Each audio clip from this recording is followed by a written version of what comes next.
The Florida Historical Society presents Florida Frontiers is made possible in part by the Department of State Division of Historical Resources and the state of Florida, and by the Jesse Ball DuPont Fund. It's also made possible by Florida Frontiers is made possible in part by Florida's Space Coast Office of Tourism, representing destinations from Titusville to Cocoa Beach to Melbourne Beach. The Space Coast has a diverse 72 miles of beach, including surf towns and sea turtle nests. We have inspiring attractions, including the Kennedy Space Center, Brevard Museum of History and Natural Science, and the Merritt Island National Wildlife Refuge. More information is available at www.visitspacecoast.com. Florida History and Culture from the Ice Age to the Space Age is on display at the Brevard Museum of History and Natural Science, located at 2201 Michigan Avenue in Cocoa. The museum has nature trails through 20 acres of 3 Florida ecosystems.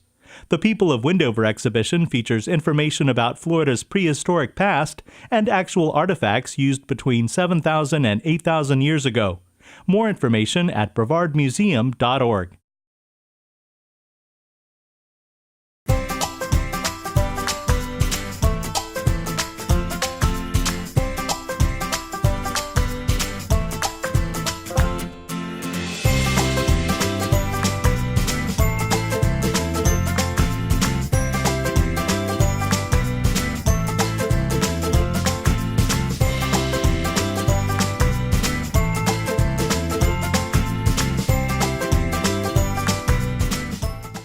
Welcome to Florida Frontiers, presented by the Florida Historical Society. I'm Ben Brotemarkle.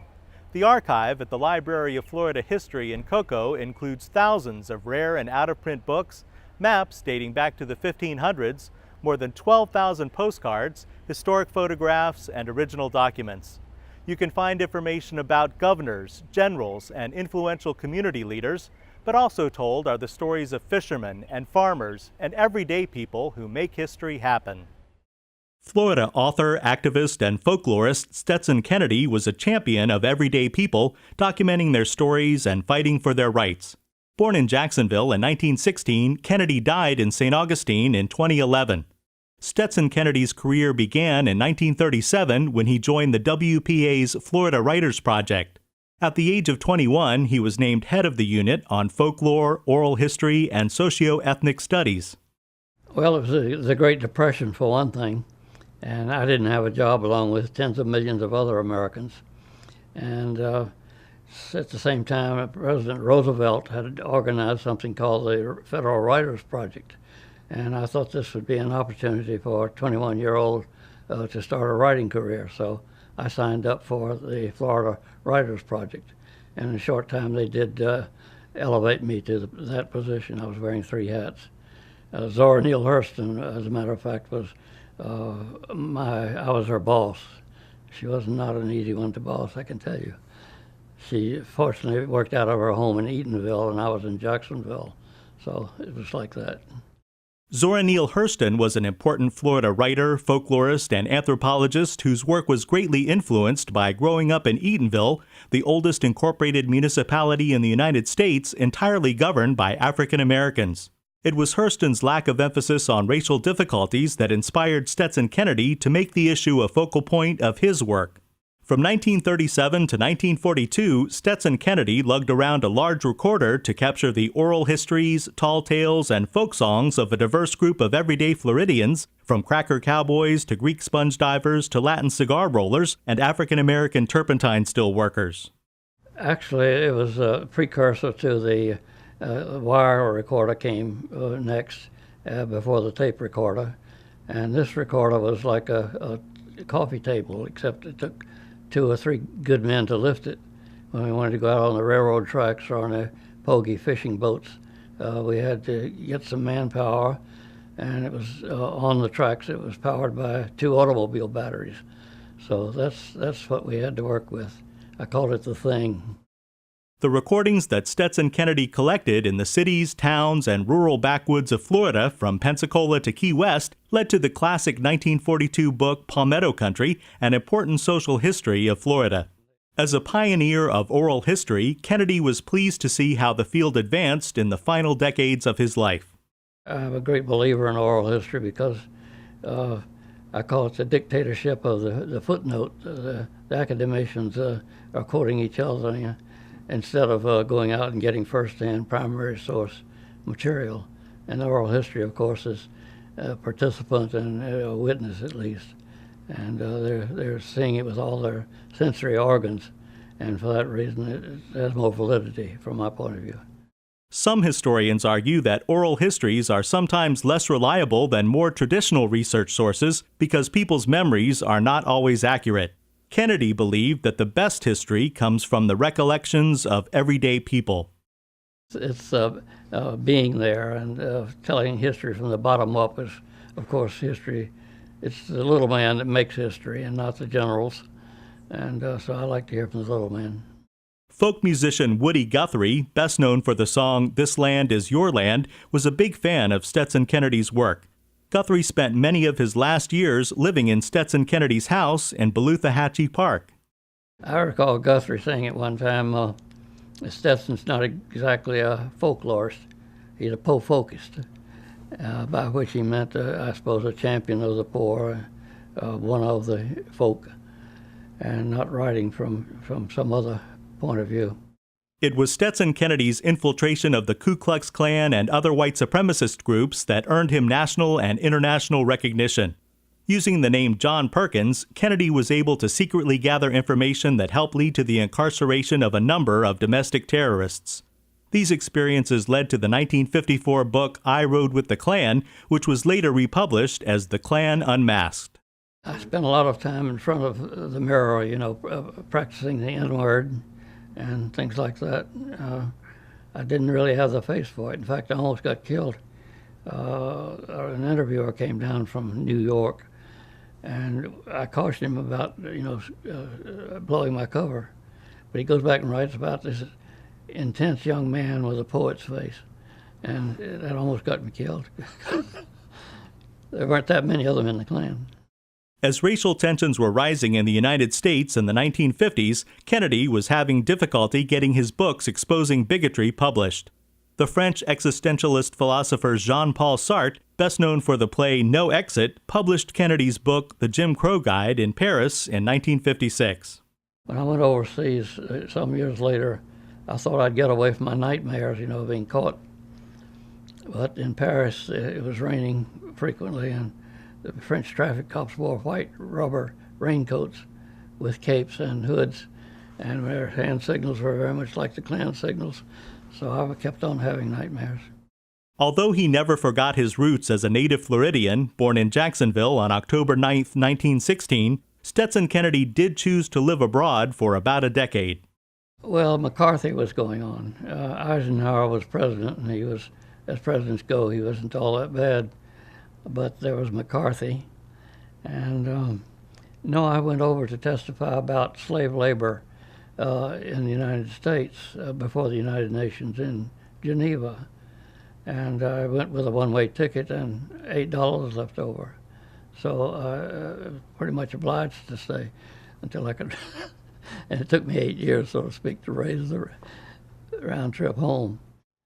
Harry T. Moore was an educator and civil rights activist who founded the Progressive Voters League, registering tens of thousands of African American voters in Florida. He was a statewide leader of the NAACP and fought for equal treatment for African Americans in the justice system.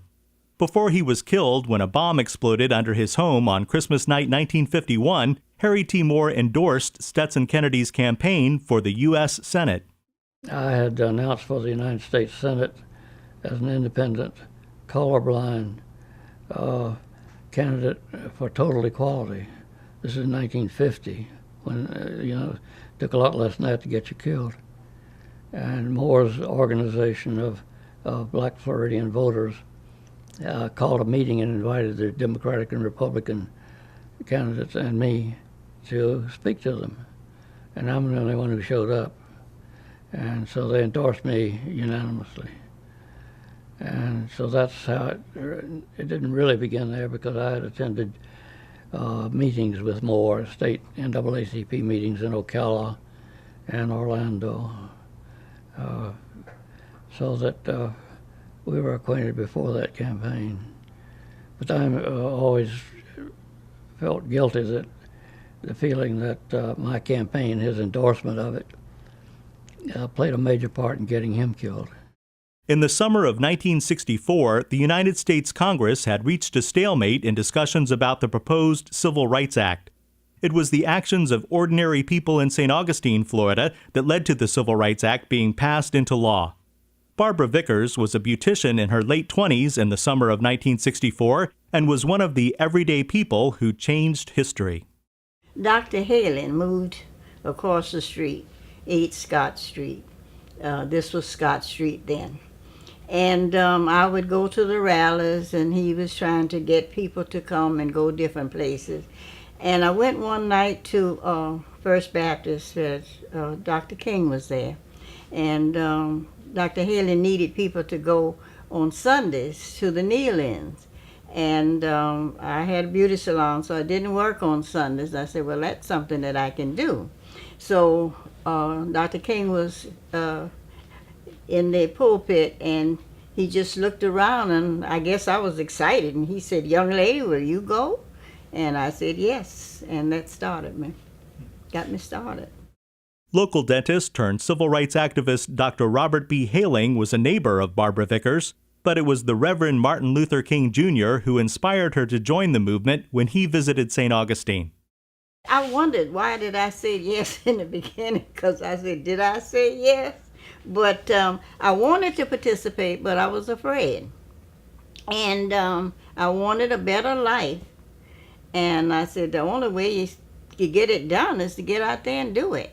So once I started, the second Sunday wasn't so bad. I mean, we couldn't get into churches. Sometimes they'd let you kneel and pray on the steps. Other times they wouldn't let you. And then some of the people were arrested when they went. So it was nerve-wracking.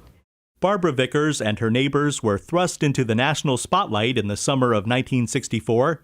Peaceful protests such as lunch counter demonstrations and attempts to integrate local pools and beaches were met with increasing violence. On June 9th, just 1 month before the Civil Rights Act was passed, national activist Andrew Young was beaten during a march around the plaza in downtown St. Augustine. He wasn't too far behind me, and we slowed up.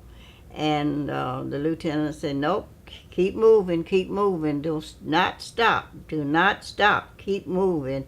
And when we got there, they started throwing rocks. And earlier that day, they put a truckload of rocks in the plaza. And the people, the whites, were in the plaza with the rocks, and they was throwing it, so we went around the plaza. And those rocks, they didn't hit me that night, but it hit so many people they had to go to the hospital, and they refused to wait on them here, so they had to take them to Jacksonville. But I could feel head of rocks going by me, zoop, zoop. But I was lucky that night. I didn't. But then it was a hedge just before you go into the plaza, and we all knelt down behind that hedge for safety. Yeah, that was one of the worst nights for me, it was. As the civil rights movement of the 1960s became a part of history, Barbara Vickers felt that the everyday people who had been on the front lines risking life and limb were not receiving proper recognition. She led the effort to have the St. Augustine Foot Soldiers Monument created. That's why I don't know why, I just thought about that monument morning, noon, and night. I thought about all of the ordinary people that I call the little people that participated and made the movement work. And if it hadn't been for those people, one person couldn't make it work. So they had no recognition of the people, the little people.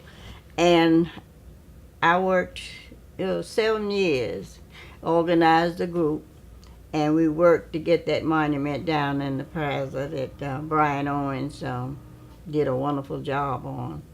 And it's to recognize. That's why it's not Dr. King's figure, it's not the Dr. Halen figure, it's the ordinary people that no one can recognize, and it's for them. The monument consists of 4 bronze busts, shoulder to shoulder, in front of a relief, a curved relief sculpture that represents the plaza itself, the plaza in which a lot of the events took place, the plaza in which the sculpture is now permanently installed. The 4 people depicted represent a rough demographic of the people who were protesting at the time. A white college student, a black male in his mid-30s, an elderly black woman, perhaps in her mid-60s, and a teenage black girl. So that demographic was given to me as something I had to work with, and it worked out fine. There's no way we could really tip our hat to all of the various people that came down, but that's what I had to roll with. So the object for me was to, well, how do you do it? How do you sculpt something that is memorable and draws people?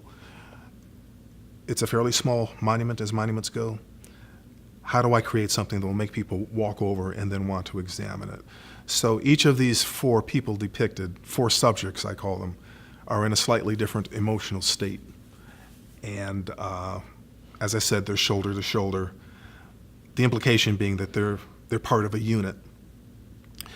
And they're looking at something, they're responding to something, but you as the viewer, you don't know what that is. That's for you to fill in with your own imagination. So the sculpture is as much about what you don't see as what you do see.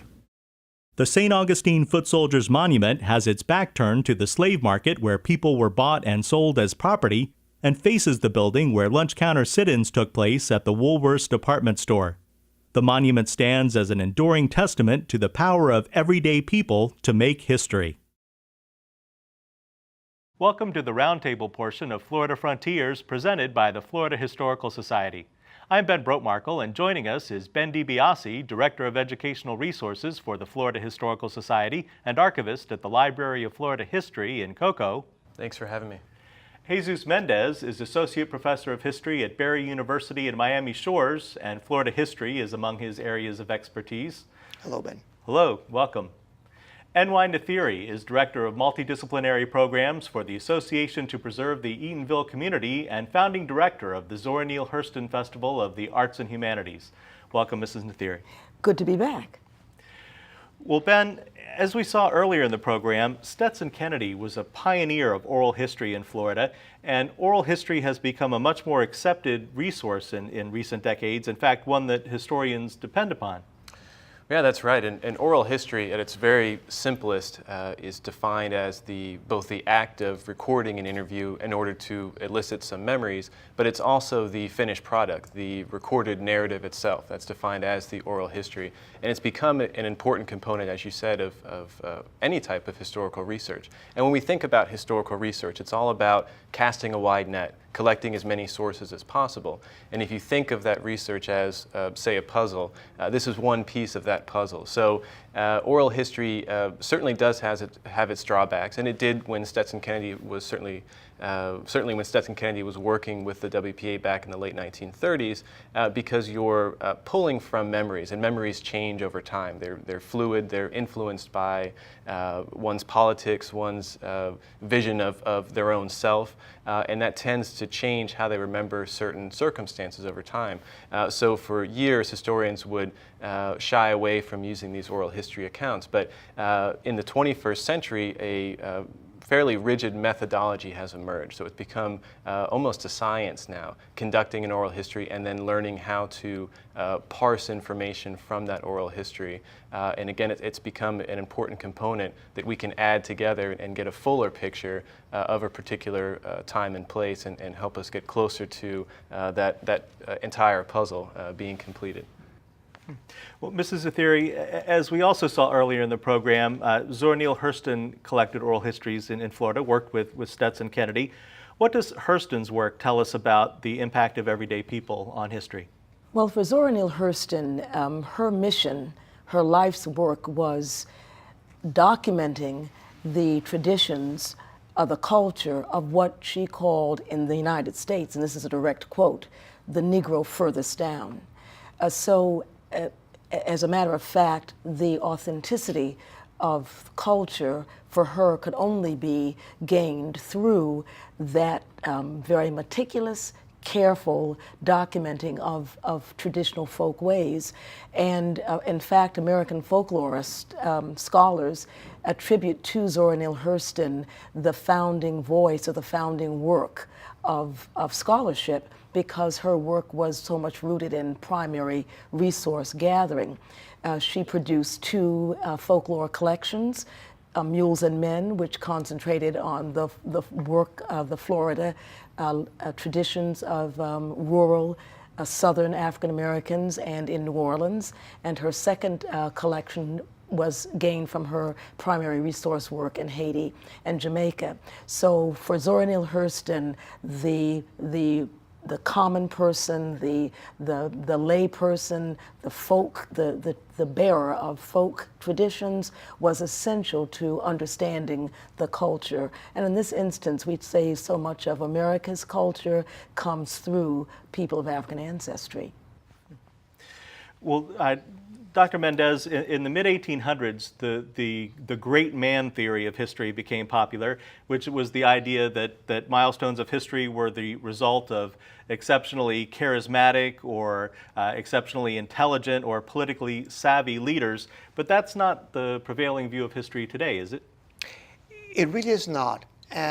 By the middle of the 19th century, you have the concept of popular sovereignty, the idea that sovereignty of a country does not rest solely on the sovereign or the king, but rather that it rests on the popular level, on the people, was gaining more and more acceptance.